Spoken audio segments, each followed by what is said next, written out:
Silas. నా వయసు 72 సంవత్సరాలు. నేను రిటైర్డ్ అయ్యే ముందు బెంగళూరులో నేను డ్యూటీ చేసిన. బెంగళూరులోనే సుమారు కాలంలో 20 సంవత్సరాలు అక్కడ నేను డ్యూటీ చేసిన.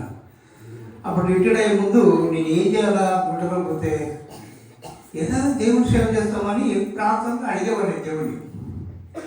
ఇంటికి వచ్చిన తర్వాత ఆ సాతాను నన్ను పట్టేసుకొని ఆ మందిరానికి పోయేది లేదు, ఆ ప్రార్థన లేదు, అది లేదు. అయితే ఏమి నా పరిస్థితులు అయితే అని చెప్పేసి నేను ఆలోచన చేసేవాడిని. కొంతకాలానికి విపరీతమైన బీపీ వచ్చింది.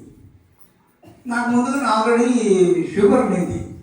ఈ బీపీ ఆ షుగర్ తోడేసరికి కంటిన్యూ పోయింది.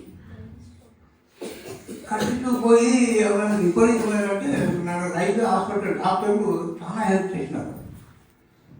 బెడ్లో పెట్టుకొని అన్నిటి కూడా పంపించి వాళ్ళు ఏమో చేసేసరికి కంటిన్యూ మళ్ళా వచ్చింది. ఈ ఎడమ కన్ను ఇప్పుడు కూడా కొంచెం అంటే అయితే నన్ను కొంచెం బాగా ట్రీట్మెంట్ చేసి అన్నీ చేసి నన్ను డ్రగ్స్ ఇచ్చినారు.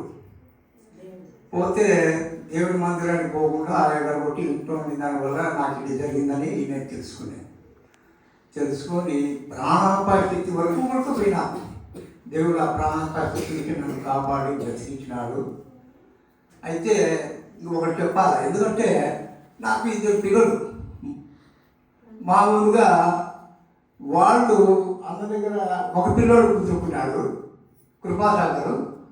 రెండో పిల్లోడు వచ్చేసి గుంటకల్లోనే లాజరస్ సేవకుడి దగ్గర ఆయన డ్రైవింగ్ చేసేదానికి, మందిరంలో సువార్త చెప్పేదానికి ఏ పని కూడా ఆ పిల్లోడు కూడా అటెండ్ అవుతాడు. చూడు, దేవుడు పిల్లలు లోకంలో ఖర్చుకోకుండా, వాళ్ళు చెడు సామాన్లు పట్టకుండా దేవుడు వాళ్ళని ఎంత బాగా పట్టేస్తాడని చెప్పేసి అప్పుడప్పుడు దేవుడిని స్థుతించేవాడిని.